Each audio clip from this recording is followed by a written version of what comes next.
Good morning, Nabila. Happy to meet you. I'm just introducing everybody that Very good. we met. Yes. So we met Nabila, this wonderful young lady, at Lagos Students Studies Association conference in July. Well, June, actually. It was June. Okay, so you have a better memory than me. June. And yes, I was at the time presenting a paper on Christianity in Africa, and I happened to run into a number of very amazingly talented, very wise young Muslim scholars, and Nabila was one of them. And she gave me an amazing discourse on youth, not only Muslim youth, but both Christian and Muslim youth, and the challenges and the issues in terms of stereotypes and issues in terms of really bridge building between the two groups. And just she really kind of brought this perspective that I had not been aware of, especially as somebody who I've been interacting on the interfaith side, but not as much amongst my own people, amongst fellow Africans. So we are two fellow Africans from two different coasts and representing two different religions, but with just a combined heart and desire for both our faith to grow closer together. So Nabila, I wanted to just start with saying, just if you could share a little bit about who you are, your background, where you grew up, and what shaped your worldview. Okay. All right. It was actually nice to meet you too, Mr. Phillip. Thank you so much. You've been an amazing person since I've known you since June. So it's been amazing knowing you. And I'm Nabila Yusuf. That's my full name, Nabila Yusuf. I'm from the northern part of Nigeria, not central specifically. I'm from Kogi State. And I'm a young scholar, 23 years old young scholar just pursuing my master's degree right now. But I was born and bred in Abuja, Nigeria, which is the central city of Nigeria.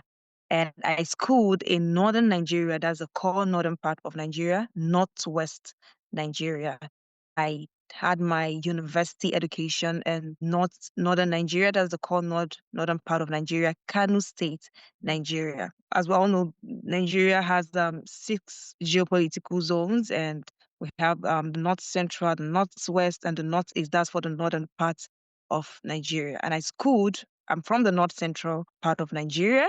That's my state of origin and my initial background, but I schooled in the northwest, which we call the core north part of Nigeria, which is predominantly a Muslim state. And the north central part of Nigeria, where I come from and where I grew up, it's much more not really a core northern part of Nigeria, and it was not predominantly a Muslim area.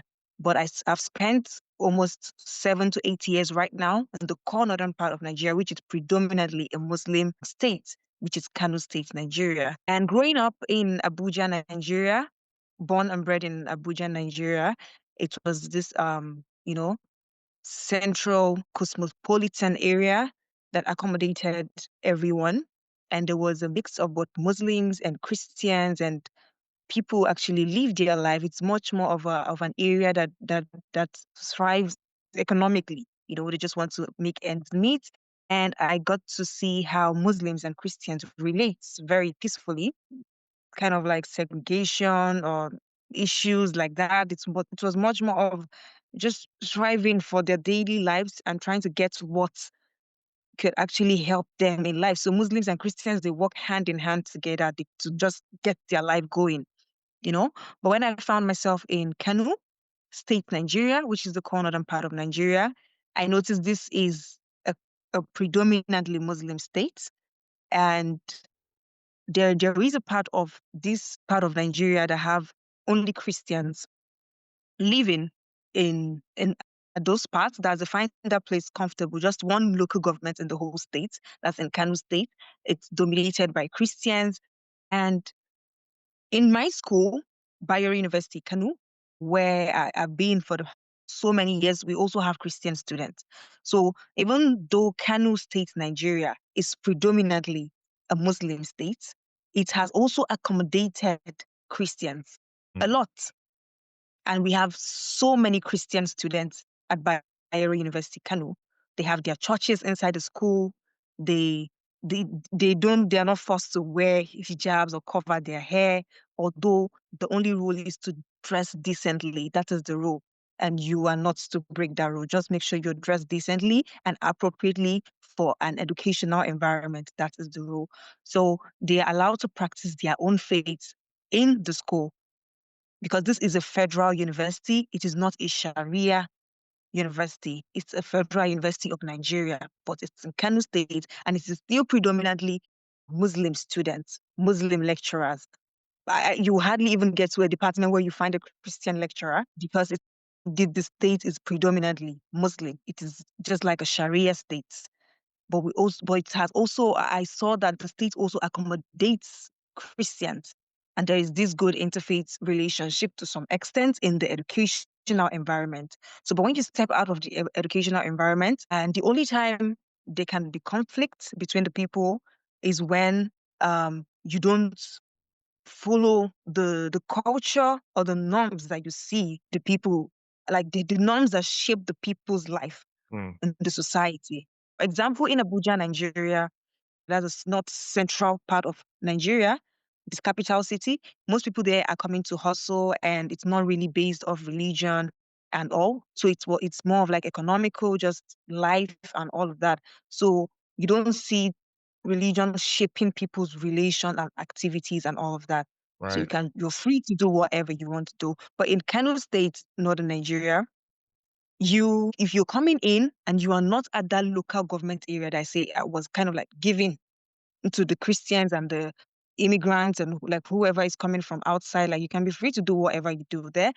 For example, in Abuja, anywhere a lady can wear a bomb shot and walk Mm, all around. all You right. know, no one cares actually about that. Yeah. So mixed both Muslims and Christians, they just know that that person is a Christian, and they just feel so.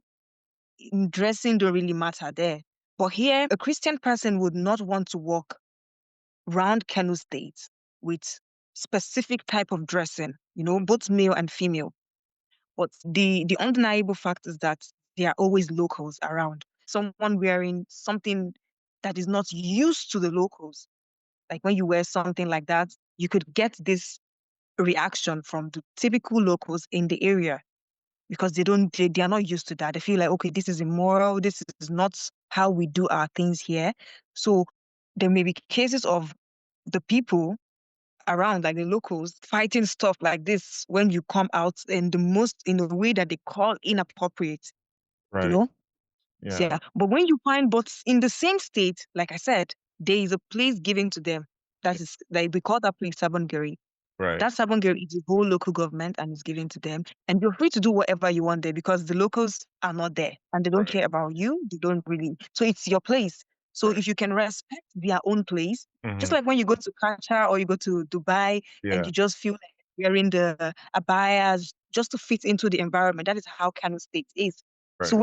when you're here, you try to just fit into the culture and no one has a problem with you Mm, at the end of the day.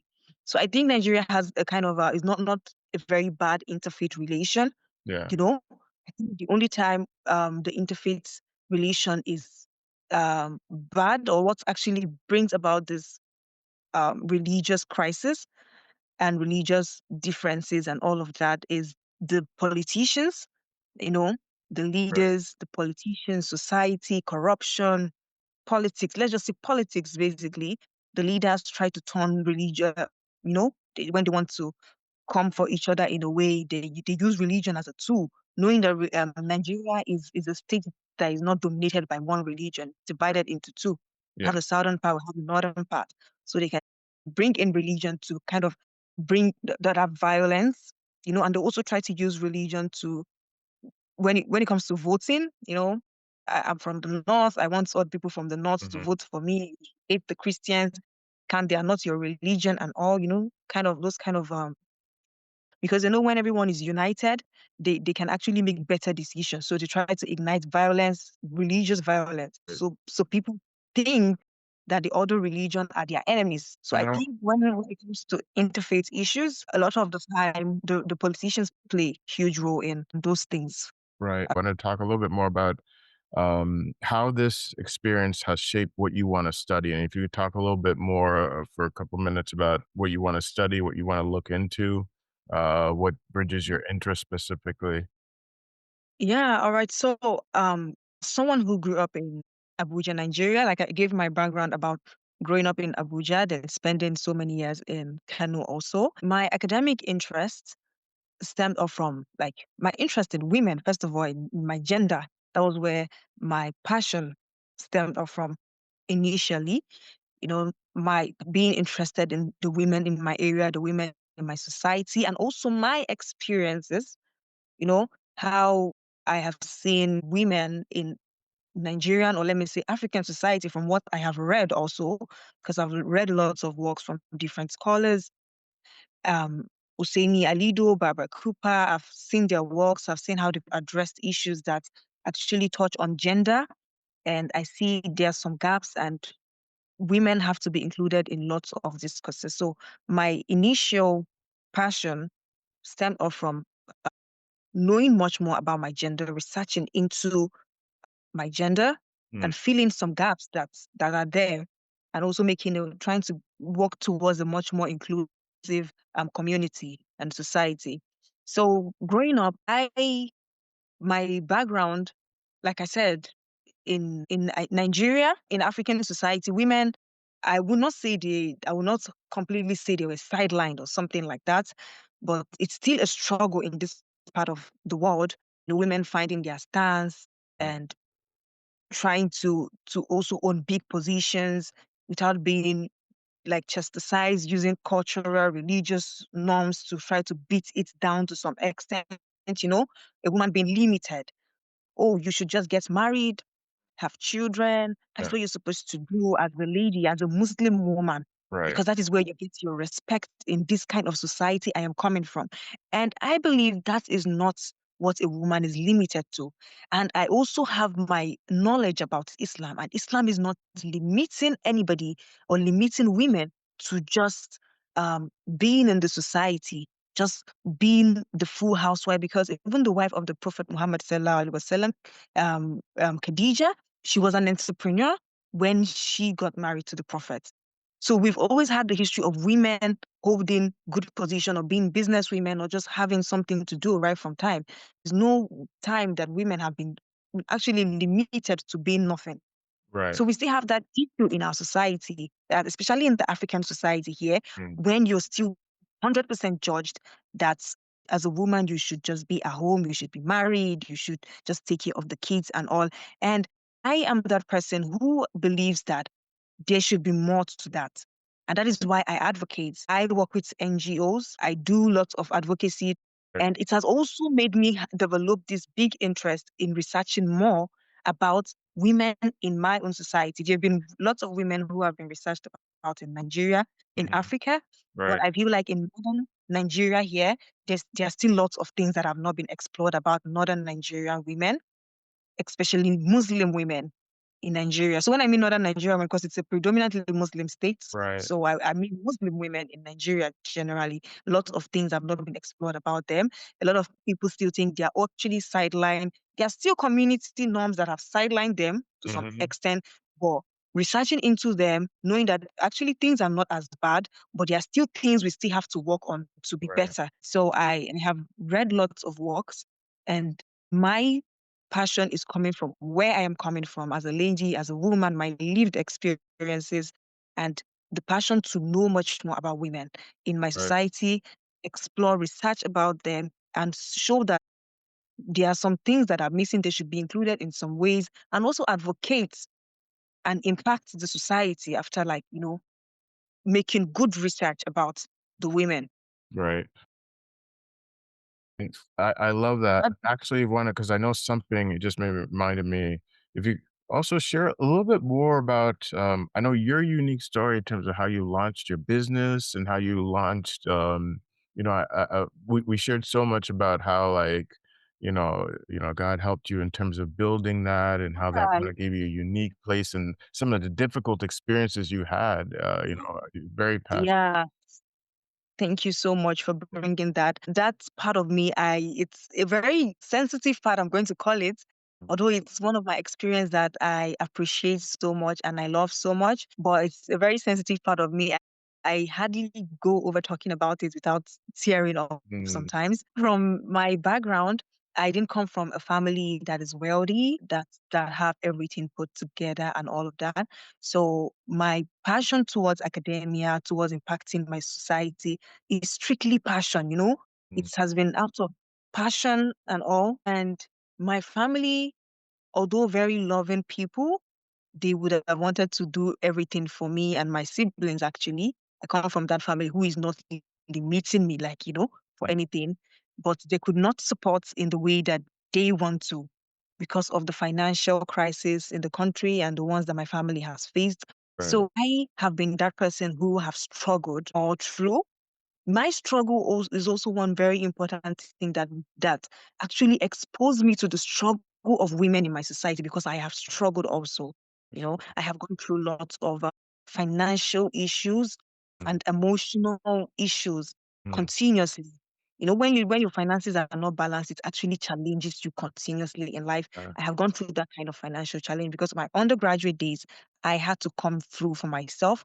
I had to myself through. My family was supportive in the little way they can, but it was not actually it did not suffice in any way that would have actually pushed me right, forward. So I had to come through for myself. I had to do petty works in school.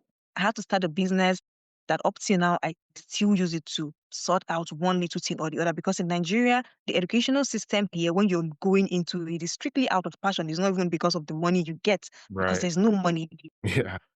so I'm still trying to push that little business, which is very hectic for me. I Mm, combine it with my master's studies that I'm doing right now, my mhm, master's in history that I'm pursuing right now. I have been doing it since my undergraduate days, mm, and I have to go to the market, do this, do that, and I will still combine it with academic work. And I still find time inside of me to know that, okay, this experience that I'm having doesn't have to kind of bring me down. I am still very much passionate about pursuing a career, mm, about knowing myself and knowing my society and impacting on them because I believe I'm someone who believes that at the end of the day, it's going to get brighter. The future is going to get brighter as far as you're consistent with what you do. And this is one of the things that have really inspired me because I have a very good background here in Nigeria. My professors, they have set a background for academia for me, and I really do appreciate them. I have good mentors in the department. One of the things that have drawn me to the FIU community is uh, because I want a much more advanced, let me mhm, call it advanced, learning environment, change of environment, mm, an international kind of setting, global kind of environment that I get to learn better, to equip myself with much more knowledge to conduct this research that I want to do. Because at the end of the day, I wouldn't want to be limited to my own environment. I need right, the whole educational, or should I say, capacity to go on that research, on the research I would want to conduct. And that is why I would need every support I can get at this point in my right. life because it's all coming out of passion. Yes. It's no parent is kind of forcing me or Yeah, nobody is yeah, push me towards anything. I am the one who have seen my society and I have said, oh, I actually want to impact my society and I want to know more about them. And even with the struggles I go through and the pain I go through in private, yeah, because it's never easy, all the things I go through and try to just cater for myself and have full responsibility for myself. So even with all of that, being passionate about still looking for the opportunity, better opportunities to learn mm, and to be able to impact my society in the way that I have imagined is still a very big part of me. And that is why right now, I kind of always talk about how I need my support, the supports from everyone I can get right now, emotional, mental, financial support, especially because I can't do it alone. The little I do cannot actually take me. yeah. I am aiming for. And I wanted to just share a little bit the story that you told me that really, really touched my heart was because, and I would love if you kind of gave a little excerpt before I go, like your business and you have, I think you wear a lot of them very well. And I do.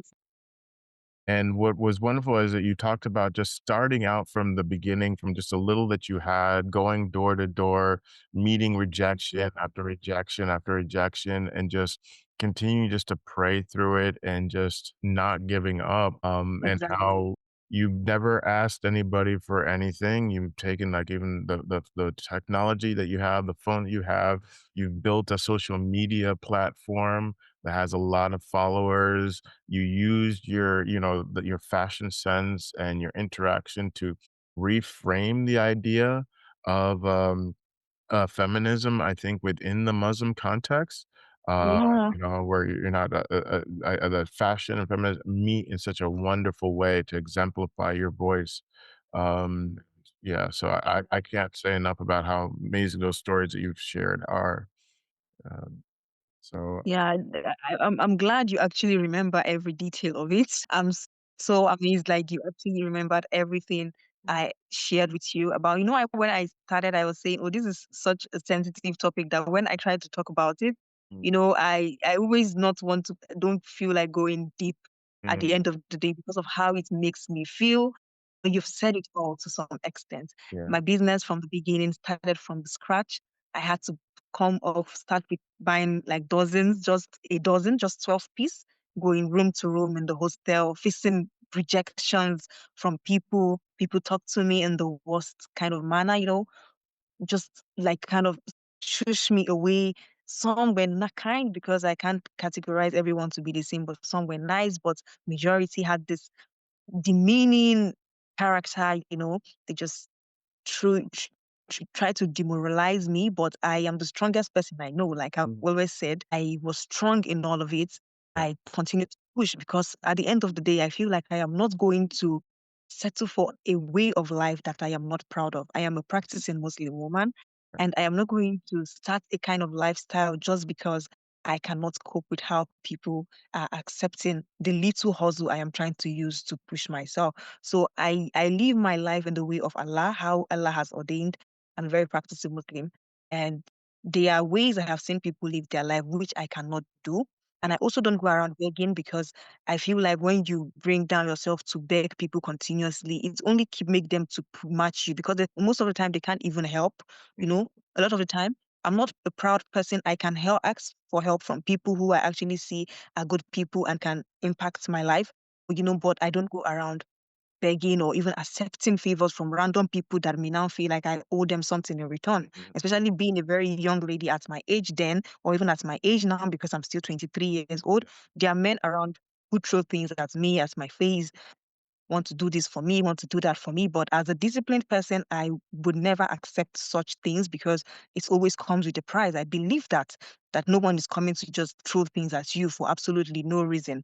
And when you go on and you facilitate that kind of relationship, it doesn't turn against you later on. So I always hold myself in this kind of high pride and go through the whole process. I went step by step by step, and I got to the stage where my business is at right now. That it is not still a big business. It is not a big business. I've mhm, not gotten to where I would have wanted to be in mhm, business because I didn't plan to become a businesswoman, like a full-time businesswoman. Let me right, put it like that. My passion is for academia, you yeah, understand? But because of the life situations, I have to find my passion in business also. And right, had to start from somewhere, and I have tried to build towards somewhere and have this little customer base that are actually loyal to me to some extent. And those are the things that actually help me to have my life together to some extent right now, to just be able to survive, yeah, you know? So yeah, even though I don't have the proper capital up till now to establish and put things in order, but I have been able to get to that stage where at least I can survive, with yeah, what I have. So I've gone through a lot as a person. I mhm, have been treated in some ways. I have been tempted as a girl mhm, because we have men all around with the big ones with the cars. I know I have a pretty face. I actually have the attention coming all the time, but the discipline there to actually stick to my own passion and mhm, work with what I believe with the hope that God would actually make the way at the end of the yeah, day. That has actually kept me going, wow, you know. So it has actually really, really shaped how I've lived my life and how I actually continue. I'll continue, I mean, to live my life. And when it comes to the women in the society, this struggles and all, it's actually also affects when we take it back to interfaith relationship. People like me have that struggle a lot. They find themselves in some kind of situations whereby, like I said, like the youth, you Yeah, know, when they go through things like this, they try to pour the anger on the people around them. They get convinced, they get used by people around them to ignite religious violence, like unnecessary dramatic issues. right. So these like struggles of a young person like mine has actually impacted how some kind of people have this religious relation, but I am excluded from that because I grew up with Christians. I grew up in North Central Nigeria. I have related with them, and there's no way I'm going to just wake up one morning and start having problem with Christians or be convinced by somebody, a politician or Yeah, someone who just wants to push an agenda to have something against the other religion. You yeah. know, Since you brought that up, actually a great place to go into. We've talked a lot about youth, and especially in faith. And I think something you helped me understand that I had not understand is the kind of the state of both the different states of Islamic youth and Christian youth in terms of how they're perceiving their faith, and how you see it from a young person's perspective, just how faith is being changed. And I think you spoke a lot from the difference between what's happening in the South and then what's happening in the North from what you perceive. Obviously, I know it's a sensitive topic, but to the most as you can talk about it, because it goes kind of contrary to what we perceive in the West as how Christianity is taking over, Christianity and Islam are both taking over Africa. It seems like there's kind of some nuances based off of what you had told me and what I'd seen. Just kind of the experiences that are changing amongst youth, because I know especially amongst Christian youth, there's a lot of people who are being affected by social media and how they're kind of pulling away from the yeah. faith. And I think this is both on the Christian and Muslim side in the South, especially. And I kind of wanted to speak about that from what you've experienced and what you as a young person. Yeah, as a youth in Nigeria, I think the technology has actually affected, or should I say, is playing a huge role, co-influence on how youths accept or practice their religion nowadays. Mm, It's easy for agendas to go, like someone who wants to spread an agenda or a particular type of agenda to go very, very viral. I know over the years, I just kind of noticed that human beings are very easy to influence. And, you can change their mind, you can influence them in ways that you didn't even know, just with a mm, word or yeah. two words. And the technological advancement lately in life has actually created this avenue for people, for information to reach people and all of that. Before technological advancement and all, when it comes to youth relations and how youth practice religion in this part of the world in Nigeria, it was much more traditional. If you remember how I Yeah. explained it Yeah. from the households, it's just about your household. How strict were they with religion? Hmm. You know, how how do they practice it? How was it deep in them? And that I think it was just like a continuous thing. If your household was that place where religion was strict and they practiced fully and with so much dedication and all of that, you see that household that the children that come out from there, that is how they also live their lives. Also, community plays a role, like I explained earlier. Places like Abuja, Nigeria, where there is this interfaith relation that without any problem, like people are just there for to thrive, get their money or just try to put their life together. They may not practice religion like strictly like those people in the core north. That's for the Muslims. you Hmm. know for the Christians also, they may not be as strict as those at the core eastern part of of Hmm. Nigeria. And we'll have the Yoruba people. Those people are the southwestern part of Nigeria, who they have always been mixed up. They have Christians, they have Muslims, they just practice it together. As in the northern part of Nigeria, that you I'm sorry, southwest part of Nigeria, you see a family celebrating Christmas and Salah. That's how they live there. Right. It's their way of life. But when it comes to the core north, Hmm. like I said, they are predominantly Muslims. So it's Islam there. And in the eastern part of Nigeria, it's just Christianity Right. there. In the central part or like the Yoruba part of Nigeria, it's mixed up. There is no issue. Mm. So when we bring it to the modern days now, Mhm. and this Gen Z advancements, lots of liberal movements. You can do this, you can do that. You should be on your own. Blah blah blah. All those kind of talks and ideologies that are going around now. And undeniably, it affects Nigeria too a lot. When Mm. it comes to the north central part of Nigeria, the Abuja and the Yoruba state and all, you see youths now saying they want to be atheist and all because they feel like, oh, the world is advancing. It's now more of technological advancement. Religion is a scam. Religion was to deceive and all of that.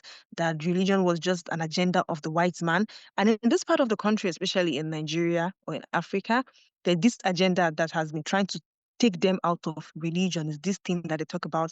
Religion is just a scam of the white man when it comes from you, that's for Christianity. And for Islam, they say the scam of the Arabians. They just wanted to colonize you, in their own way.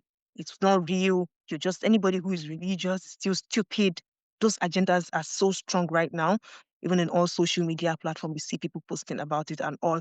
And it is affecting the youths, honestly. It is, especially in the north central part of Nigeria, where there was no strict following of the religion before, in places like Abuja, Lagos, then the Southwest, the Yoruba people, a lot of them are falling for it too. This ideology of it's we don't have to, you don't have to follow it strictly. And the reason it's happening, from my own perspective, is that because the religion was not really so strict in those areas before. It was so mixed up. Because when it comes to the core northern part of Nigeria here, like I said, the initial time we discussed, they are not losing their religion here. They are not. They are not losing it, even with the Gen Z, even with the technology, even with the whole liberal movements and all of that. They are not losing it here at all because they've always had it in them. They follow it strictly, and even with the technological advancement and all of that, they are trying their best to still stick to practicing their religion. you know it's just that at the end of the day, the only little limitation there is that sometimes with the progression in life, you have to adapt to trends. But that trend is not you leaving religion, it's you adapting to technological trends in the proper way, not throwing away the religion and the morals. So I think that is the only place where the nod is maybe not blending in fully. Like they're not really aware that there are actually new technological trends, new approaches to life, how to go about life, to advance yourself. Same way, and I'll bring it back to me as a woman. That is why here it's still strict on, oh, you are supposed to get married as a lady, you're supposed to do this as a lady and all of that. So even as youths, they've not really even accepted that. That's why it's still easy to judge youths from this place. But in the central part of Nigeria, it's getting more flexible and flexible. And it would have not been bad to have a flexible society. But a flexible society that is throwing away religion is the one that is bad.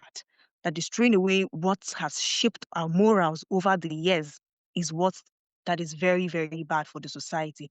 Because having a flexible society and adapting to the fact that there are technological advancements, how to go about life and all of that is way different from throwing away morals, throwing away religions, because religion and culture has shaped us, how we behave and all of that. It plays a huge role in our life at the end of the day. So throwing it all away and saying, "Oh, I just want to be on my own," would just breed like this kind of radicals that just don't know where they are actually coming from or going, because religion and culture makes you have a destination, makes you know where you're coming from and actually have a destination that you're heading to. So the interfaith religion relation in Nigeria here is, I feel like it's in it depends on on the region, honestly. Right, It right. depends on the region strictly. On the And the you that's when it comes to the youth, right? Yeah. It depends 100% on the region, because in the regions like the North Central, like I mentioned and all, Mm. they are losing religion, honestly, and it's Wow. not really, playing any role and all of that. But Right. in the core north and the core east, they still very much try to practice their religion and Mm. all. But even though they practice it, at the end of the day, some politicians use it as their tools to still Right. ignite violence between the two factions. Yeah. So Yeah. And no, that's powerful. It's interesting. I wanted to also pivot into more of like a politics because I was in a class, and two of us are East Africans, and then there's many West Africans, many Nigerians and Ghanaians. And us East Africans were sharing in East Africa currently right now, we are seeing a lot of youth rise up and actively fight the government corruption, actively fight government forces, especially in Kenya, which you probably have heard with President Ruto and everything that's going on over there. So the young people have been the most powerful and vocal force in challenging the established. They're sort of tired, as we call them, of the old elephants, or the independence soldiers, our fathers and our grandfathers who won our independence, who have been in power for so long. And so when I mentioned this, a young Nigerian said, "Well, that's not happening with us." He's like, "That's something that must be with you." So I wanted to hear, are from what you are seeing, are young Nigerians, both Christian and Muslims, actively having opportunities to engage in politics and the challenges? Fighting, being able to fight against the government if need necessary, being able to protest. Honestly, it's not here. Like the person said, we've found it hard for youth to participate in. The government has continued to use youth, but there have not been this strong organization between the youth themselves to try to bring down this corruption and all. The times that they've attempted to, it went bad in Mm, some ways. I don't know, you heard about the NSAS protest. It was very popular. The NSAS. We had this other protest that went on last year. There was no serious unity among the youths, to mm, some extent. And even though there was unity sometimes, like the NSAS protest, there was unity and all, the government brought them down. Government fought against them. But I feel like it's because some youths are not, like, they're not really sticking together. mm. Some youths really just work for the government. They collect bribes. They collect money from the government. So they even mobilize the fellow youths against the youths. Wow. Okay. It's bad. Yeah, it happens here in Nigeria. Nigerian situation is much more of like a very selfish one. Mm, Nigerians Nigeria have this mentality of all man for themselves. They wow. say all man for yourself. Right. That's one of the biggest issue in Nigeria is they hardly have unity among themselves. Mm, I'll give you an example. We are actually on strike right now. The Academic Staff Union in Nigeria, mm, ASU, they went on a 2 weeks warning strike. And right. in that 2 weeks warning strike, they've always gone on strike because of how they've been treated badly. Nigerian professors are the lowest paid professors in Nigeria. Mm, In Africa, I mean, yeah. in Africa.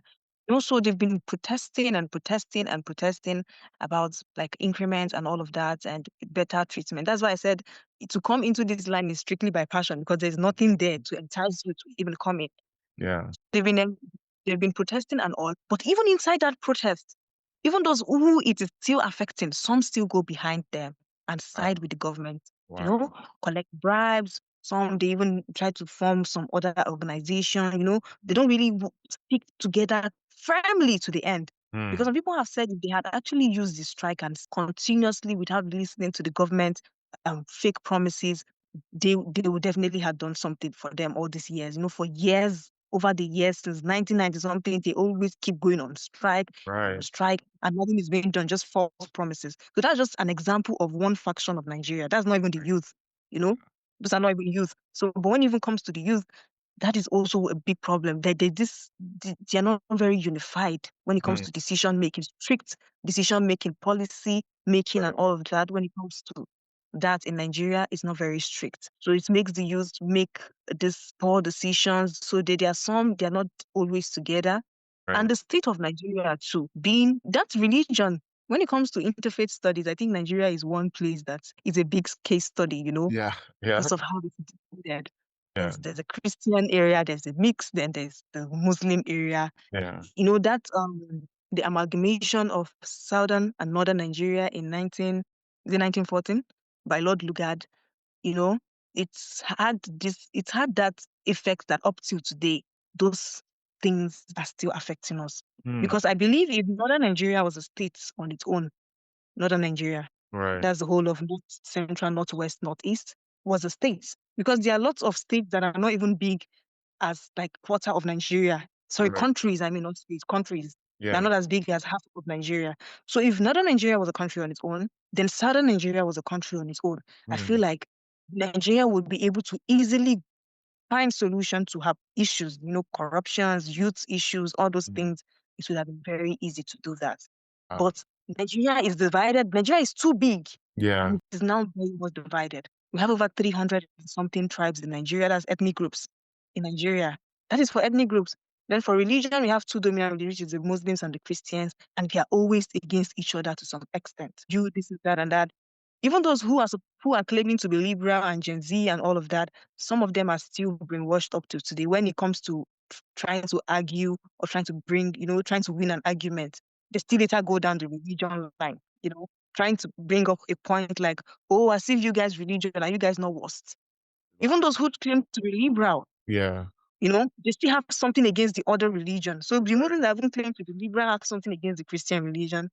The people that are even also trying to push away the religion are still also having something against the other religion.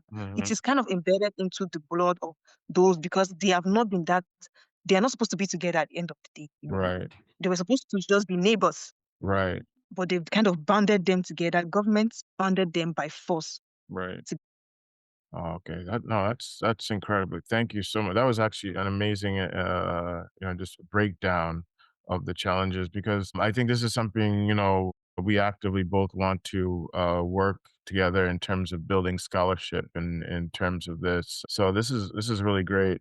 And just a little bit more of some personal things. I've always admired that you model boldness, modesty, intellectual strength. How do you think, just to kind of finalize things, how do you think the way that you carry yourself as a young Muslim woman can kind of showcase how faith can actually be an answer to so many of these political and social problems? yeah, thank you. So, as a Muslim woman, I have always taken pride in myself. Very, very proud one, how I carry myself, how I dress. I believe that's help you build a very good reputation and peaceful life also, and also help you build very good cycle and community that respects, you know, and you guys share good values, morals, good morals actually.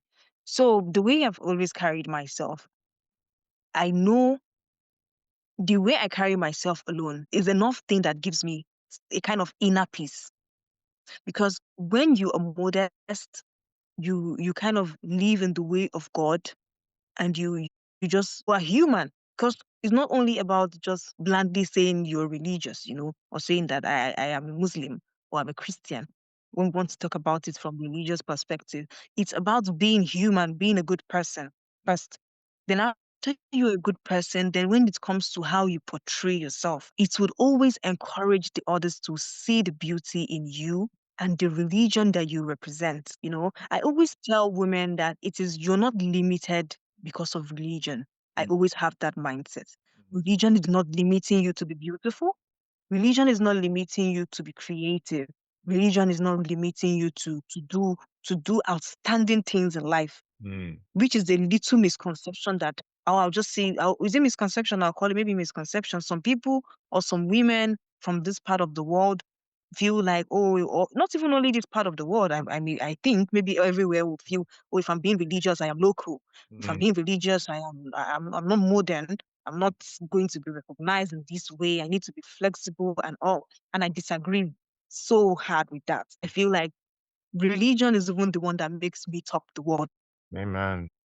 Being modest, having a way of life, a strict way of life, because if you accept religion as your way of life, not just culture, because culture shapes to some extent, but religion is the one that defines it more because there are strict rules to religion. Mm, And when you allow the combination of culture and religion to shape your life, you move as a good person automatically.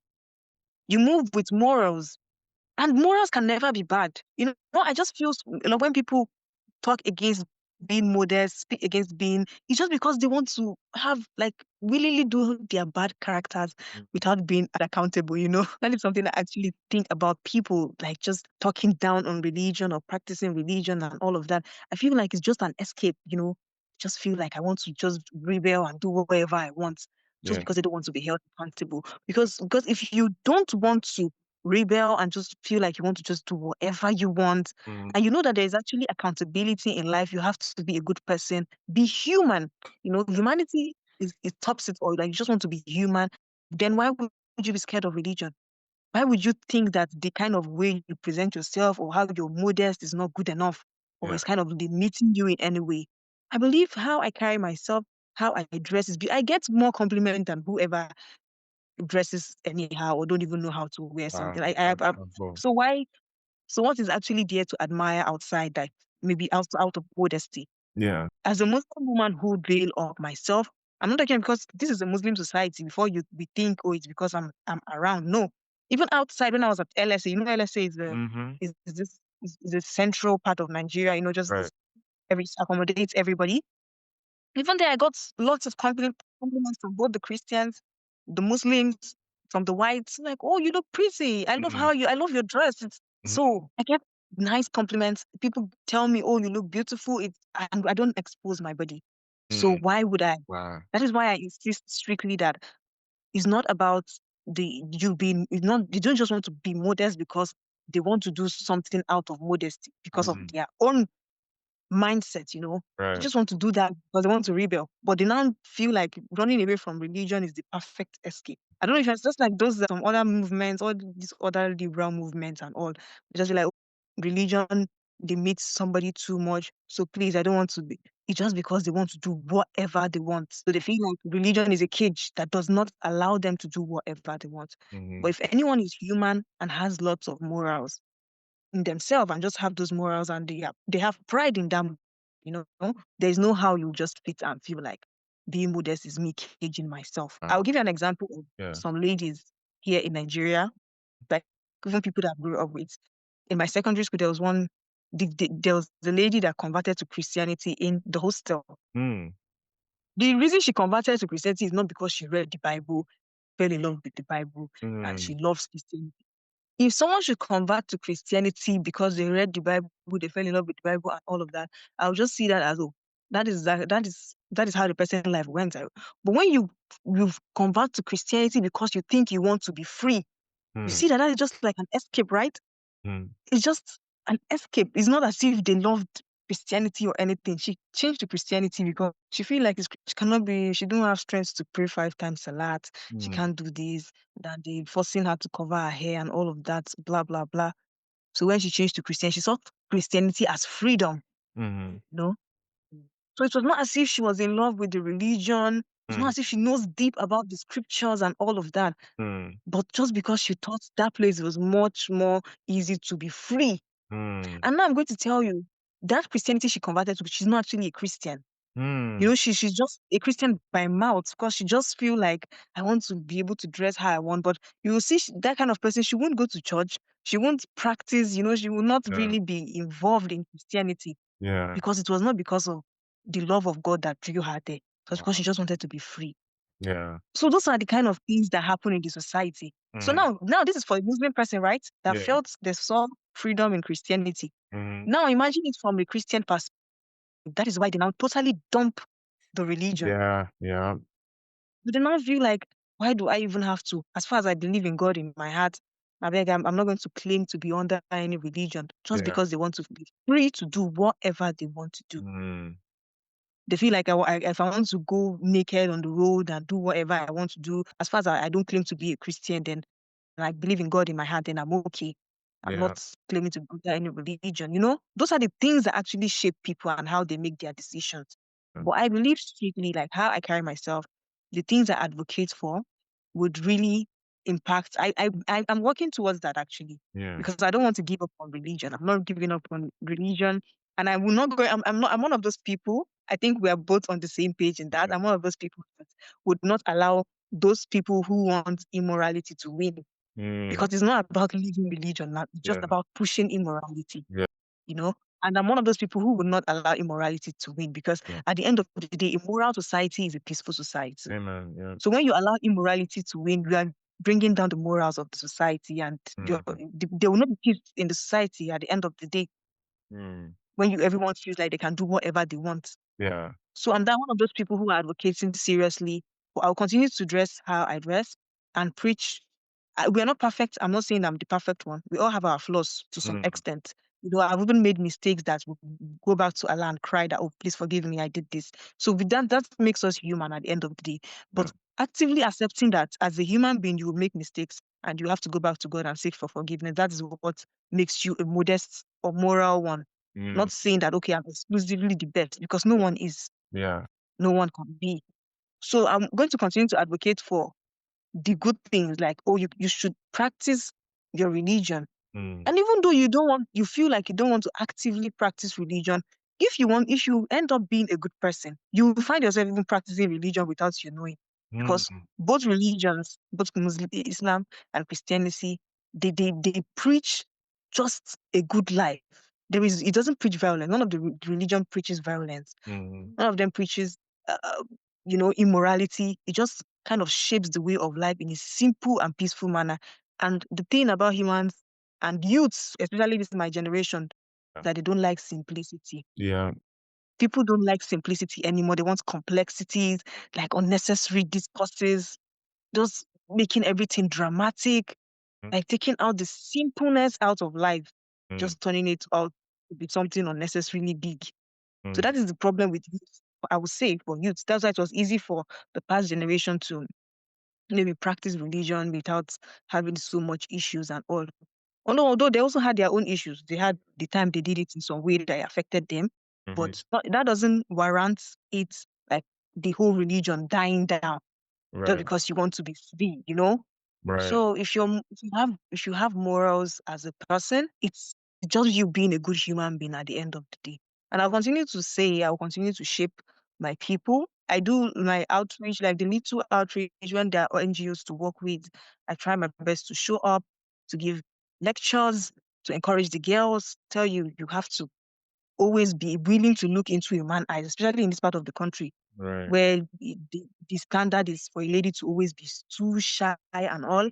I believe in femininity, being soft as a girl and all. I'm also just a girl at the end of the day, and I believe in being soft. But that should not limit you to where you need your voice needs to be heard. Then you keep quiet. Yeah. You should be willing to talk where you are supposed to talk. Don't Not because, oh, I'm a girl, I don't want to talk. I'm shy. Even though you know you can, but you just feel like, oh, I'm a girl. Let the guys do the talking. So you should always be willing to talk. So I go around educating that you, even as a Muslim woman here, have values. Mhm. Being a Muslim woman, being modest and all of that is not limiting you from having your own special values, from impacting your own society by having a name that belongs to you, your own name that you hold strongly. So I always encourage them that you don't have to drop your hijab or be immoral or rebel even against your family or Yeah. society to make an impact. No, I'm still very obedient to my parents. Yeah. I'm still very passionate about getting married and having children and like following the regular life, nothing much. And with that, I still want to be a career woman and have a career. So I feel like nothing is limiting me in all of it at Wonderful, the end of the day. wonderful. No, that's wonderful.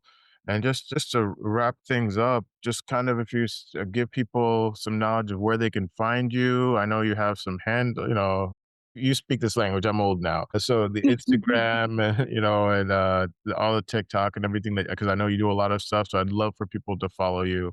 If you could just give a Yeah. few of those. So I actually have some social media handles. On Instagram, my little business page is Ambila's Closet on Instagram. On Facebook, I think I also have my business page, not very active there, just personal. That is Nabila Momo, not Nabila Yusuf. On Facebook, I use the family's name, Nabila Momo there. And on TikTok, I have my business page too. It's just a mix. I just make videos addressing the youth, trying to encourage them to do better in some characters and, specifics like that.